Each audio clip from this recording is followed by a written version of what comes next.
There you go. It's hard to believe that it's been more than 6 years since we all saw the Model 3. And from the moment the interior was shown, you remember the big fuss. It was about one thing, the lack of an instrument cluster.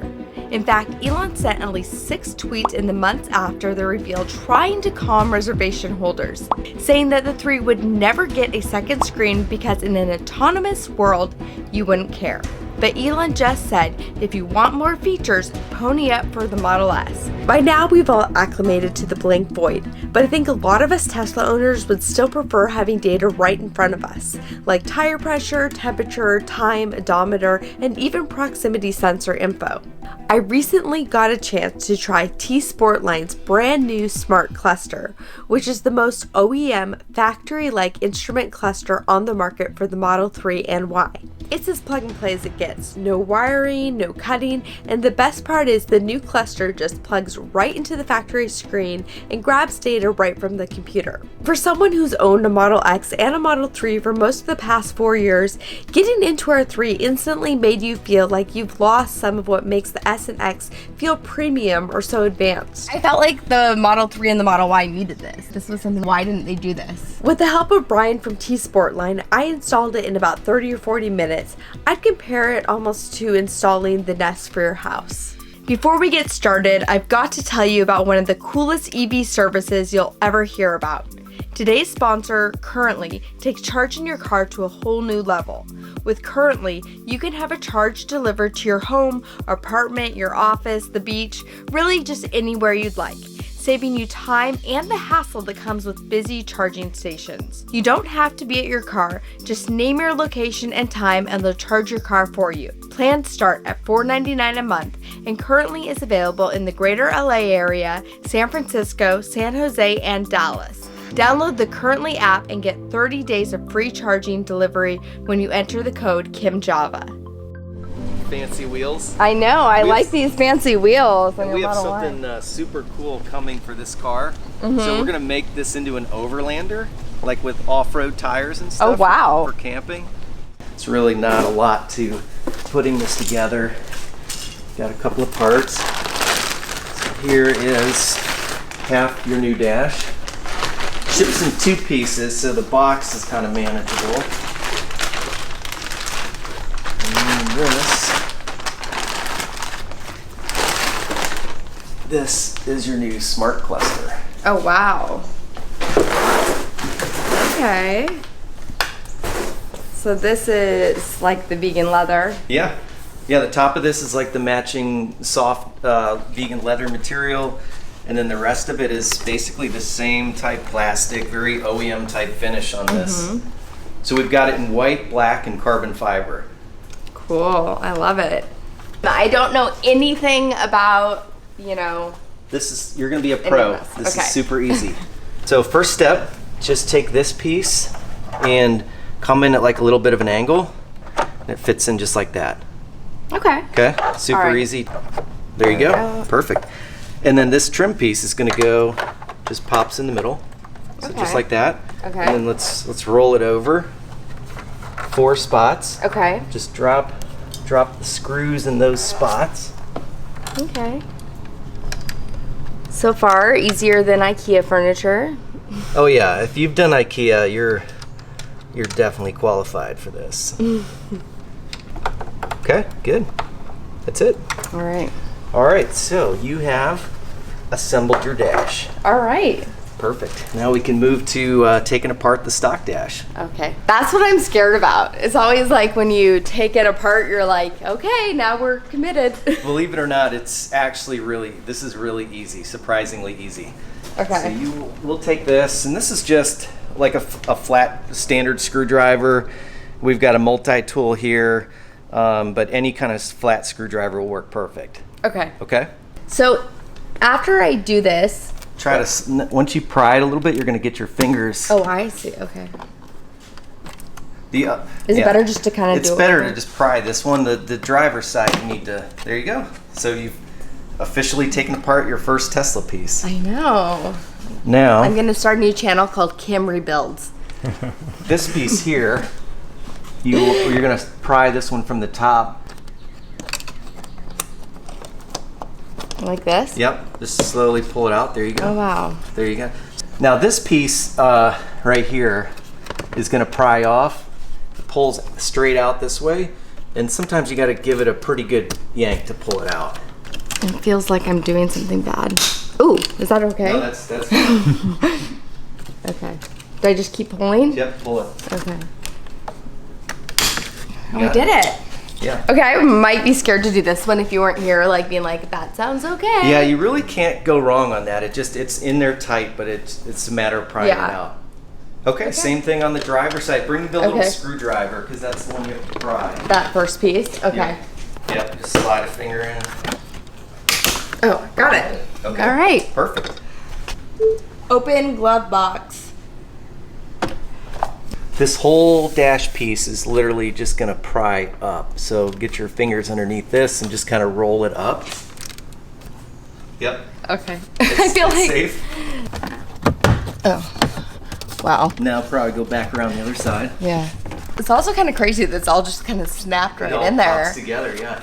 not- There you go. You got it. No, that's perfect. So you're gonna just kind of roll it and pull it out. Just pull the whole. Yeah. Now pick that whole thing up and pull it out. Come get a shot of this. Look at this. That's actually where your air conditioning, like your HVAC, channels through there. So what if we were in warranty, which we're out of?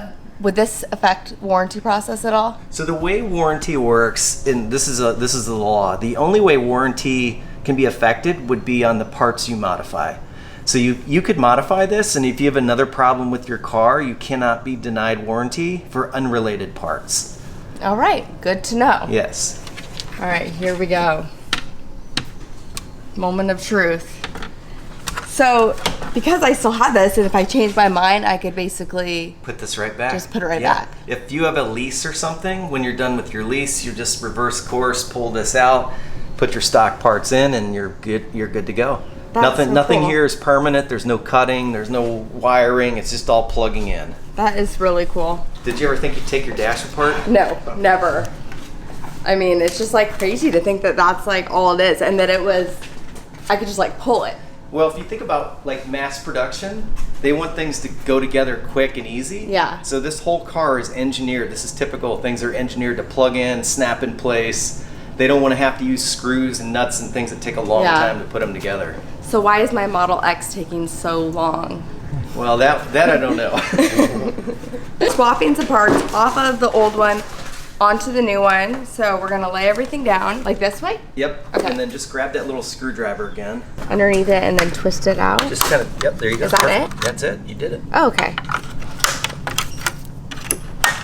The main thing between these two is to confirm that all the mounting points are the same. So if you look here, you have two tabs. You've got two tabs on the Tsportline cluster. Then you have two tabs here, matching two tabs here. There's a little panel underneath the dashboard. Okay. And there's 4 push pins that hold that in there. So we're gonna go underneath this, pry out the push pins and pull this cover down, and then disconnect a couple of electrical connectors. You can do this. This is not bad. Within just a couple of minutes, the dash area was removed and the wiring harness for the smart cluster was ready to be plugged in. The speaker is that one up on the left. That little wire will just pull out of the speaker. I'm probably scared that I'm gonna break something. Yeah, you're not gonna break it. You can pull it straight out with some force. It'll be okay. There we go. Okay. Kind of pinch it down and pull it out at the same time. Again, these nails are coming in handy. This is really the only challenging part of this installation. Okay. So what we're gonna do, it's gonna be real hard to see this, but we're gonna go up, the controller we're gonna plug into is behind this panel up in there. Mm-hmm. And we're going to actually unplug the Tesla wire that's in the controller. It's gonna plug into our harness. Okay. And then our connector is gonna plug into the Tesla where the original connector was. Okay. So we're kind of just, this is like feeling for a piece like this that's already connected. it's going to be, yes, exactly. We're going to pull out a plug like this. We're going to plug in the Tesla wire to our connector and then plug our connector back into the Tesla. Okay. You're also going to take this little box and plug it in our harness. These 3 connectors, they're all unique, so you can't mess this up. Okay. You can't plug the wrong one in or anything like that. Once this is plugged into the car, we're going to plug this into the dash. Okay?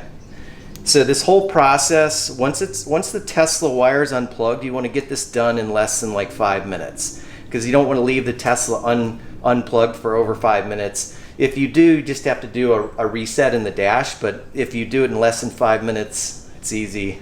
Okay. And that's the way to go. Okay? Up in here. Oh, okay. Oh, so it's the middle one, right? It's the middle one. Okay, Yeah. I see it better now. Okay. And plug this in first. Once you get that plugged in, And then the piece I took out goes in there. yeah. Okay. Now I feel like a little bit of pressure because I know I only have 5 minutes. It's like taking the wires off a bomb. Right. I know. It's not the end of the world if it's more than 5 minutes. It's just gonna be when you reset the car. I've done like a hard reset just where I pushed, but I've never That's like. what it is. It's a hard reset. Yeah. Okay. All right. Okay. So I got that in. Alrighty. Whew. I had to take off my jacket because I got a little hot. Okay. So this just snaps right in back here. Yep. Okay. Just it only goes in one way. You got it. Oh. Yep. Just push that in. Is that it? Or That's it. farther? Yeah. It's Okay. in. Okay. Okay. Then it'll take a minute, and the dash and everything is going to turn on. Okay. Okay. You can see this dash is on now. Oh wow. Yeah. It feels weird playing with this part of your car for some reason. Like I'm like, am I gonna mess things up? Like, I don't know. I'm not a big. I've never rebuilt a computer or anything like that, so this is a first for me. This is good. It's engineered where it's safe for somebody like a DIYer to do it. Okay. Okay. And I'm not even a DIYer. I'm sort of just like a get a TaskRabbit type person. So if I can do it, you can do it. This is going to go right through this little crack here. Okay. A little path for it.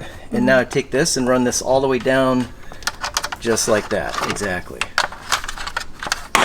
With this one too. Yep, with both of them. Just like that. Like kind of like that. Yep. Okay. Okay. Okay. We take this zip tie. Yeah, exactly. Pull the wires tight. Pull them tight down there. Okay, so now just to take a look, you've got it plugged in. You can confirm the dash is on. Looks good. You got your wires pulled tightly. Pull them all the way down. Yep. So you're just going to hold those wires up there. Okay. And we're going to flip this thing into position and see this crack here. We're going to basically push it where we slide it up against the top of this all the way in, and then we'll start to set it down. Okay. Because we're going to feed the little wire, this wire, into the glove box on that last little slot. Okay. Because this little wire is used if we ever have to update the firmware, we'll plug a USB drive into this. Okay. We're going to put that panel back on here, so it needs to be around this edge and tucked in like that. This is pushed into place. Now we're just going to push it down to set the clips. So just push the dash down. Yep. All the way across. I can't believe I'm doing this. This is your clip for over on the edge. There. There you go. That was Yeah, it. heard it. This one first, yep. Okay. Same thing, so if you line it up in the bottom in that little slot, All right. so you're going to be a pro now. No. Dash installer. I mean, how much could I charge for this? Side business. I'm just pushing in. Is that it? Yeah, that's it. Okay. This. Exactly. Is This side, that gap is normal, that's the glove box. Okay. Okay. Okay. You A got it? normal panel gap in a Tesla. Yes. Now we're going to just set it up in there, plug Okay. the speaker back in, plug the light back in. We'll put it up in the car and then put the push pins back in. Okay. Congratulations. Oh my gosh. You're a dash installer. I love it. I love it. It looks so good. So this looks like it came straight from the factory, I feel like. Yeah, there's a lot of effort put into designing this to make it look right, look very Tesla-like. It doesn't. We didn't want it to look aftermarket. So now I want to kind of play around with this Yeah. instrument cluster and Yeah, see what I'm... To go into the control settings, you push down on the left button and then scroll down on the right. So hold that down, now scroll. Do I need to put my... There you go. Now I let off the buttons Okay. and you can see if you can play with the scrolling up and down. There you go. Okay. And then like let's say go down to tire pressure unit Yeah. and push this. or rotate. There you go. So you switch back and forth between bar and PSI. So that's kind of the logic with the buttons. Yes. This is like the thing I miss the most too, was seeing the tire pressure, because we live in a neighborhood with new construction and we've actually had multiple flat tires. And with our Model X, we were able to pick it up right away because I see it right here. But with the 3, it's kind of hard. I was like, where's the tire pressure? But I love being able to have it right in front of you. And then you can set your time zone. You can do temperature. So I think we're all set for where we're at. Thank you so much. Yeah, congratulations. Thank You did a great job. You're I can't believe I did installer. it. I did it myself. Well, sort of, with some help. But I definitely could. Especially if like I had a video like this one to watch while I was doing it, it would really help a lot. So, yeah, now I feel like I want to go for a drive and kind of play around with it more and get used to it. I wish that, well, I guess for you guys it's good that it doesn't come as an option, but like I felt like the Model 3 and the Model Y needed this. Like this was something like, why didn't they do this? It makes a big difference. It does. It really does. Seems like it should have come that way for sure. It does, and it just makes the whole car feel, I don't know, nicer now. Overall, in the first few weeks of driving with the Smart Cluster, I am loving all the data in front of me. The visibility is perfect from the driver's vantage point, and I find that I'm loving the tire pressure and proximity sensor info as well when pulling into a spot. Hope you guys enjoyed this video. Order any item over $50 from Tsportline and use code KimJava and get a free sexy tumbler with your order. Just add the tumbler to your cart first. Look at what Kita has in her Porsche. Will look really good. Someone rescuing a turtle. That's a snapping turtle. Gosh. Whoa. Wow. That looked like a snapping turtle. I know. It was a big turtle. Wow. Did you catch that? Yeah. What? A new feature? What do you think? Good. You noticed it right away. Yeah. Like the second you came in the car. I was wondering if you would notice I it. was like, I think. It's so funny.